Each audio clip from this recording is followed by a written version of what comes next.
ನಮಸ್ಕಾರ. ಕಾಫಿ ಆಯಿತಾ ಸ್ನೇಹಿತರೆ? ನಾದಬ್ರಹ್ಮ ಮಹಾಗುರು ಹಂಸಲೇಖ ಅವರು ಮೊನ್ನೆ ಇನ್ನೂ ಒಂದು ಹೇಳಿಕೆಯನ್ನು ಕೊಟ್ಟಿದ್ದರು. ಅದ್ರ ಬಗ್ಗೆ ನಾನು ಮಾತಾಡಿಲ್ಲ. ಇವತ್ತು ನಾನು ಅದರ ಬಗ್ಗೆ ಹೇಳ್ತಾ ಇದ್ದೇನೆ. ಅದೇನಂತ ಹೇಳಿದರೆ, ಈ ಪ್ರಗತಿಪರ ಚಿಂತಕರು ಅವ್ರ ಜೊತೆಯಲ್ಲಿ ಈ ಒಂದು ಫಂಕ್ಷನ್ನಲ್ಲಿದ್ದಾಗ ಅವ್ರು ಹೇಳಿರುವಂತಹದ್ದು, ಅಂದರೆ ಏನೋ ಪ್ರಾದೇಶಿಕ ಪಕ್ಷದ ಬಗ್ಗೆ ಮಾತಾಡ್ತಿದ್ರು. ಆ ಸಂದರ್ಭದಲ್ಲಿ ಪ್ರತಿಯೊಬ್ಬ ಬ್ರಾಹ್ಮಣ ಅವರ ಮನೆಯಲ್ಲಿ ಭಗವದ್ಗೀತೆ ಇಟ್ಕೊಂಡಿರ್ತಾನೆ. ಅದ್ರ ಜೊತೆಯಲ್ಲಿ RSSಗೆ ಸಂಬಂಧಪಟ್ಟಂತಹ ಚಿಂತನ ಗಂಗಾ ಅನ್ನುವ ಒಂದು ಪುಸ್ತಕವನ್ನು ಕೂಡ ಇಟ್ಕೊಂಡಿರ್ತಾರೆ. ಇವರು RSSನ ಎಲ್ಲ ಅವರ ನಿಯಮಗಳೇನಿದೆ ಅಥವಾ ಅವರು ಕೊಡುವಂತಹ ಎಜೆಂಡಾಗಳು ಅದೆಲ್ಲವೂ ಚಿಂತನ ಗಂಗಾ ಪುಸ್ತಕದಲ್ಲಿರ್ತದೆ. ಯಾವ ರೀತಿ ಅದನ್ನು ಇಂಪ್ಲಿಮೆಂಟ್ ಮಾಡಬೇಕು ಅಂತ ಹೇಳ್ತಾರೆ, ಆ ರೀತಿ ಮಾಡ್ಕೊಂಡು ಹೋಗ್ತಾರೆ ಅಂತೇಳಿ ಹೇಳ್ತಾ ಇದ್ದಾರೆ. ಅಂದರೆ ಎಲ್ಲಿಯೋ ಬ್ರಾಹ್ಮಣರು ದೇಶದ್ರೋಹಿಗಳು ಅನ್ನುವ ರೀತಿಯಲ್ಲಿ ಮಾತಾಡಿದರು. ಬಹುಶಃ ನನಗನ್ನಿಸ್ತದೆ ಇಡೀ ಭಾರತದಲ್ಲಿ, ನನಗೆ ಎಕ್ಸಾಕ್ಟಾಗಿ ಗೊತ್ತಿಲ್ಲ, ಬ್ರಾಹ್ಮಣರು ಟೋಟಲ್ ಆಗಿ ಬಹುಶಃ 1% 2% ಇರ್ಬೋದು ಅಂದ್ಕೊಂಡಿದ್ದೇನೆ. ಅವರ ಸಂಖ್ಯೆ ಕಮ್ಮಿ ಆಗ್ತಾ ಇದೆ. ಬೇರೆ ಬೇರೆ ಬರ್ತ್ ರೇಟ್ ಕಮ್ಮಿ ಆಗಿದೆ, ಬೇರೆ ಬೇರೆ ಕಾರಣಗಳಿಂದ ಕಮ್ಮಿ ಆಗಿದೆ. ಯಾಕಂದ್ರೆ ನಾನು ಕೂಡ ನಮ್ಮ ಪರಿಸರದಲ್ಲಿ ನೋಡಿದ್ದೆ, ನಮ್ಮ ಊರಿನಲ್ಲಿ ಕೂಡ ಮೊದಲು ಎಷ್ಟು ಬ್ರಾಹ್ಮಣರಿದ್ದರು, ಈಗ ಎಷ್ಟು ಬ್ರಾಹ್ಮಣರಿದ್ದಾರೆ ಅನ್ನೋದು ನನಗೆ ಗೊತ್ತಿದೆ. ಹಾಗಾಗಿ ಯಾಕೆ ನನ್ನ ಚುನಾವಣೆಗಳಲ್ಲಿ ನಾನು ಎಲ್ಲ ಪಕ್ಷಗಳಲ್ಲೂ ಕೆಲಸ ಮಾಡಿದ್ದೇನೆ. ಹಾಗಾಗಿ ಚುನಾವಣೆ ಸಂದರ್ಭದಲ್ಲಿ ಮನೆಗೆ ಓಡಾಡಿದ್ದೇನೆ. ನನಗೆ ಸಾಮಾನ್ಯವಾಗಿ ಯಾರ್ಯಾರ ಮನೆಯಲ್ಲಿ ಎಷ್ಟು ಜನ ಇದ್ದಾರೆ ಅನ್ನೋದು ಗೊತ್ತಿತ್ತು. ಈಗ ಇಲ್ಲ, 17-18 ವರ್ಷ ಆಯ್ತು ನಾನು ಬೆಂಗಳೂರಿಗೆ ಬಂದು. ಈಗ ಬಿಟ್ಟಿದ್ದೇನೆ, 20 ವರ್ಷ ಮೇಲೆ ಆಯಿತು ಬೆಂಗಳೂರಿಗೆ ಬಂದು. ಈಗ ಯಾವುದೇ ಚುನಾವಣಾ ಕಾರ್ಯದಲ್ಲಿ ನಾನು ಪಾಲ್ಗೊಳ್ತಾ ಇಲ್ಲ. ಮೊದಲಾದರೆ ಎಲ್ಲ ಪಾರ್ಟಿಗಳಲ್ಲೂ ಓಡಾಡಿದೆ. ಯಾಕಂದರೆ ಯಾರನ್ನೋ ಒಬ್ಬರನ್ನ ಫಾಲೋ ಅವ್ರು ಯಾವ ಪಾರ್ಟಿಗೆ ಹೋಗ್ತಾಯಿದ್ರು ಅವ್ರ ಜೊತೆಲಿ ನಾವು ಓಡಾಡ್ತಾ ಇದ್ವಿ. ಹೀಗಿರುವಾಗ ಬ್ರಾಹ್ಮಣರು ಮನೆಯಲ್ಲಿ ಭಗವದ್ಗೀತೆನೇ ಇಟ್ಕೊಳ್ತಾರೆ ಅಂತೇಳಿ ಹೇಳ್ತಾರೆ. ಈ ಲೆಕ್ಕದಲ್ಲಿ ನೋಡಿದರೆ, ಅಂದರೆ ಹಂಸಲೇಖ ಅವ್ರು ಹೇಳುವ ರೀತಿ ನೋಡಿದರೆ ಬಹುಶಃ ಮನೆಯಲ್ಲಿ ಭಗವದ್ಗೀತೆ ಇಟ್ಕೊಳ್ಳೋದೇ ತಪ್ಪು ಅನಿಸ್ತಾ ಇದೆ. ಎಲ್ಲಿಯಾದರೂ ಸರ್ಕಾರದ ಸುತ್ತೋಲೆ ಏನಾದರೂ ಕೊಟ್ಟಿದ್ದಾರೆ ಏನೋ ಗೊತ್ತಿಲ್ಲ. ಬಹುಶಃ ಹಂಸಲೇಖ ಅವ್ರಿಗೆ ಮಾತ್ರ ಕೊಟ್ಟಿರ್ಬೋದು, ಅಥವಾ ಅವ್ರ ಜೊತೆಲಿರುವಂಥ ಪ್ರಗತಿಪರ ಸಾಹಿತಿಗಳೆಲ್ಲ ಇದ್ದಾರಲ್ಲ ಅವ್ರಿಗೆ ಮಾತ್ರ ಕೊಟ್ಟಿರ್ಬೋದು ಅನಿಸ್ತದೆ ಈ ಸುತ್ತೋಲೆಯನ್ನು. ಹಾಗಾಗಿ ಅವ್ರು ಹೇಳ್ತಾ ಇದ್ದಾರೆ ಅನಿಸ್ತದೆ. ಭಗವದ್ಗೀತೆಯನ್ನು ಮನೇಲಿ ಇಟ್ಕೊಂಡಿದ್ದಾರೆ ಅಂತ. ನನ್ನ ಮನೆಯಲ್ಲೂ ಭಗವದ್ಗೀತೆ ಇದೆ, 3 ಕಾಪಿ ಇದೆ. ನಂತರ 1 ಇಂಗ್ಲೀಷ್ ಇದೆ, 2 ಕನ್ನಡ ಇದೆ, ಬೇರೆ ಬೇರೆದು. ಅದನ್ನು ಬೇಕಾದರೂ ಬಹುಶಃ ಹಂಸಲೇಖ ಅವರ ಲೆಕ್ಕದಲ್ಲಿ ನಾನು ಕೂಡ ದೇಶದ್ರೋಹಿನೇ, ಭಗವದ್ಗೀತೆ ಮನೇಲಿ ಇಟ್ಕೊಂಡಿದ್ದೀನಲ್ಲ. ಹಾಗಾಗಿ ಅಂದರೆ ಹಿಂದೂಗಳು ಮನೆಯಲ್ಲಿ ಭಗವದ್ಗೀತೆ ಇಟ್ಕೊಳ್ಳೋದು ತಪ್ಪಾದರೆ ಮತ್ತು ಯಾವುದನ್ನ ಇಟ್ಕೋಬೇಕು ಮನೆಯಲ್ಲಿ ಹೇಳಿ? ಇಲ್ಲ ಕುರಾನ್ ಇಟ್ಕೊಳ್ಬೇಕಾ ಅಥವಾ ಬೈಬಲ್ನ ಇಟ್ಕೋಬೇಕಾ? ನಾವು ಅದನ್ನು ಹಂಸಲೇಖ ಅವರೇ ಕ್ಲಾರಿಫೈ ಮಾಡಬೇಕಾಗ್ತದೆ. ಇನ್ನೊಂದು RSS ಬಗ್ಗೆ. RSS ಏನು ರಾಷ್ಟ್ರ ವಿರೋಧಿ ಸಂಘ ಸಂಸ್ಥೆ ಅಲ್ಲ. ಅದು ಬಹಳಷ್ಟು ಒಳ್ಳೆ ಕೆಲಸನ ಮಾಡಿದ್ದಾರೆ. ಮೊನ್ನೆ ಕೂಡ ಅಷ್ಟೇ ವಯನಾಡಿನಲ್ಲಿ ಅಲ್ಲಿ ಭೂಕುಸಿತ ಉಂಟಾದಾಗ ಅಲ್ಲಿ ಹಗಲಿರುಳು ಕೆಲಸ ಮಾಡಿದವರು RSSನವರಿದ್ದರು. ಅವ್ರು ಯಾರು ಜಾತಿ ಮತ ಭೇದ ಯಾವುದನ್ನು ಮಾಡ್ದೇನೆ, ಅಲ್ಲಿ ಮ್ಯಾಕ್ಸಿಮಮ್ ಮುಸ್ಲಿಮ್ಸೇ ಇದ್ದರು ಅನಿಸುತ್ತೆ.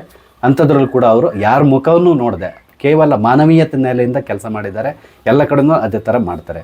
ಅದನ್ನು ಇವರಿಗೆ ಅಷ್ಟೊಂದು ದ್ವೇಷ ಯಾಕೋ ನನಗೆ ಗೊತ್ತಿಲ್ಲ.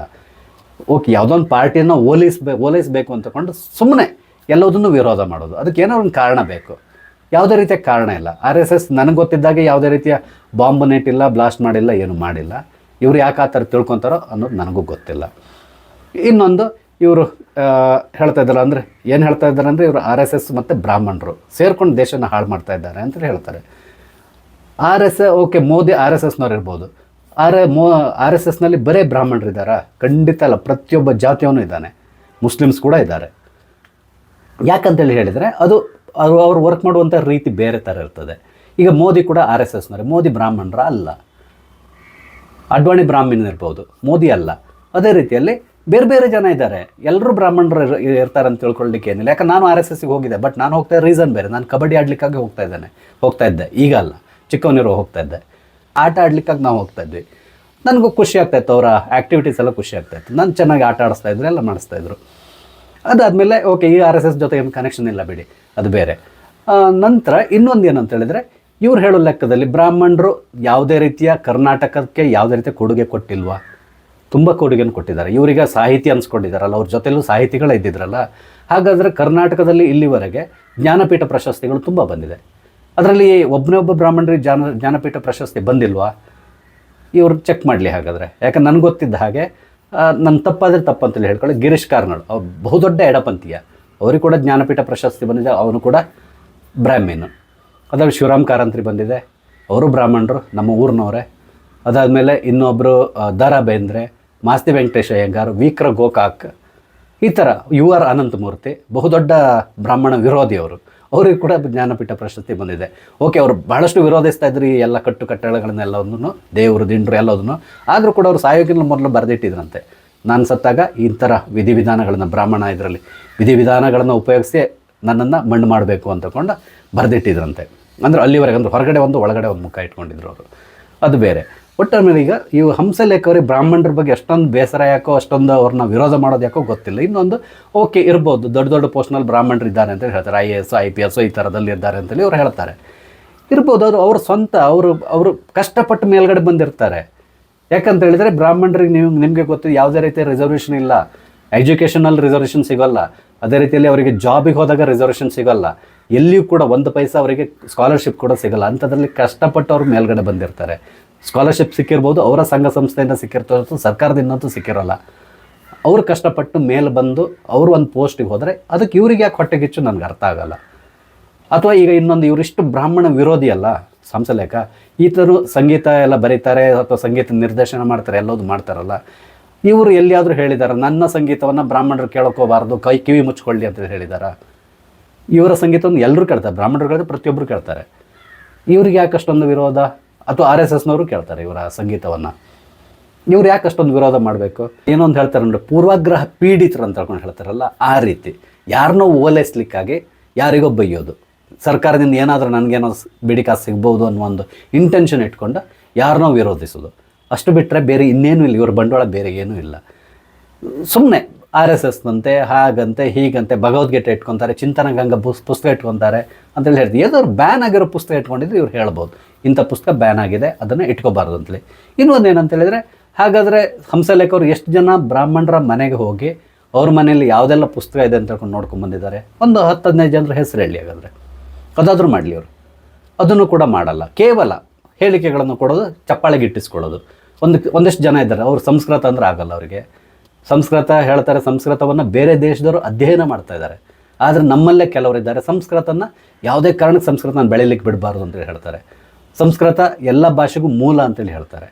ಅಂಥ ಭಾಷೆನ, ನಮ್ಮದೇ ಭಾಷೆನ ಇವರು ವಿರೋಧಿಸ್ತಾರೆ. ಕನ್ನಡ ಬೆಳಿಬೇಕು ಅಂತೇಳಿ ಹೇಳ್ತಾರೆ. ಹಾಗಾದರೆ ಯಾಕೆ ಸಂಸ್ಕೃತ ಯಾಕೆ ಬೆಳಿಬಾರ್ದು? ಅದು ಕೂಡ ಒಂದು ಭಾಷೆ, ಕನ್ನಡವೂ ಭಾಷೆ, ಪ್ರತಿಯೊಂದು ಒಂದು ಭಾಷೆ ಅಂತೇಳಿ ಭಾಷೆನೇ. ಎಲ್ಲ ಭಾಷೆಗಳು ಬೆಳಿಬೇಕು, ಆವಾಗಲೇ ದೇಶ ಉದ್ಧಾರ ಆಗೋದು. ಅದನ್ನು ಇವರು ಅರ್ಥ ಮಾಡ್ಕೋಬೇಕು. ಹಾಗಾದರೆ ಇವರು ಸಾಹಿತ್ಯವನ್ನು ಬರೆಯುವಾಗ ಎಲ್ಲ ಪುಸ್ತಕಗಳನ್ನು ಅಭ್ಯಾಸ ಮಾಡ್ತಾರೆ. ಸರ್, ಸಾಹಿತ್ಯ ಆಗಬೇಕು ಅಂದರೆ ಆ ಥರ ಕೆಲವೊಂದು ಪುಸ್ತಕಗಳನ್ನು ಓದಬೇಕಾಗುತ್ತೆ, ಎಲ್ಲದೂ ಮಾಡಬೇಕು. ಸಂಸ್ಕೃತ ಕೂಡ ಇವರು ಓದಬೇಕಾಗುತ್ತೆ, ಭಗವದ್ಗೀತೆ ಕೂಡ ಓದಬೇಕಾಗುತ್ತೆ, ಮಹಾಭಾರತ, ರಾಮಾಯಣ ಪ್ರತಿಯೊಂದನ್ನು ಓದಬೇಕಾಗ್ತದೆ. ಯಾಕಂದರೆ ಕೆಲವೊಂದು ಚಿಂತನೆಗಳು ಅಲ್ಲಿಂದ ಇವರು ಸಿಗ್ತದೆ. ಹಾಗಾದರೆ ಇವರು ಯಾವುದೇ ರೀತಿ ಸ್ಟಡಿ ಮಾಡ್ದೇ ಸುಮ್ಮನೆ ಕೂತ್ಕೊಂಡು ಬ್ಲೈಂಡಾಗಿ ಕೂತ್ಕೊಂಡು ಬರೀತಾರಾ? ವಿರೋಧಿಸಬೇಕು ಅಂಥೇಳಿ ಒಟ್ಟಾರೆ ಮೇಲೆ ವಿರೋಧಿಸೋದು, ಇದು ತುಂಬ ದುರಂತ ಅನಿಸ್ತದೆ. ಅದರಲ್ಲೂ ಈ ಹಂಸಲೇಖ ಅವ್ರ ಬಗ್ಗೆ ಎಷ್ಟು ಹೇಳಿದ್ರು ಮುಗಿಯೋಲ್ಲ ಅನಿಸ್ತದೆ ನನಗೆ. ಮೊನ್ನೆ ಕೂಡ ನಾನು ವಿಡಿಯೋ ಮಾಡಿದಾಗ ಹೆಚ್ಚು ಕಡಿಮೆ ಬಹುಶಃ 200-250 ಕಮೆಂಟ್ಸ್ ಇದೆ. ಎಲ್ಲ ಹೆಚ್ಚು, ಅದರಲ್ಲಿ 99% ಜನ ಅವ್ರನ್ನ ಬೈದೇ ಕಮೆಂಟ್ ಹಾಕಿದ್ದಾರೆ. ಅಂದರೆ ಅವ್ರು ಮಾಡ್ತಿರುವಂತಹ ಕೆಲಸ ಅಷ್ಟು ಅದ್ಭುತವಾಗಿದೆ ಅನಿಸ್ತಾ ಇದೆ ನನಗೆ. ಸ್ನೇಹಿತರೆ, ಯಾಕೋ ಇವರು RSS ಬಗ್ಗೆ ಮತ್ತು ಈ ಬ್ರಾಹ್ಮಣರ ಬಗ್ಗೆ ಅನ್ನೆಸರಿ ಮಾತಾಡೋದು. ಅದಕ್ಕಿಂತ ಮುಖ್ಯವಾಗಿ ಭಗವದ್ಗೀತೆಯನ್ನು ಬ್ರಾಹ್ಮಣರ ಮನೆಯಲ್ಲಿ ಇಟ್ಕೊತಾರೆ ಅಂತೇಳಿ ಹೇಳಿದ್ರಲ್ಲ, ಹಾಗಾಗಿ ನಂಗೆ ಬೇಸರ ಆಯಿತು. ಭಗವದ್ಗೀತೆಯನ್ನು ಮನೇಲಿ ಇಟ್ಕೊಳ್ಳೋದು ತಪ್ಪ ಅಂತೇಳಿ ನನಗೊಂದು ಡೌಟ್ ಬಂತು. ಅದಕ್ಕಾಗಿ ನಾನು ಈ ವಿಡಿಯೋ ಮಾಡಿದ್ದೇನೆ. ನಿಮಗೆ ನನ್ನ ವಿಡಿಯೋ ಇಷ್ಟ ಆದರೆ ಮೊನ್ನೆ ಥರನೇ ತುಂಬ ಜಾಸ್ತಿ ನೋಡಿ, ಜಾಸ್ತಿ ಲೈಕ್ ಮಾಡಿ, ಜಾಸ್ತಿ ಶೇರ್ ಮಾಡಿ.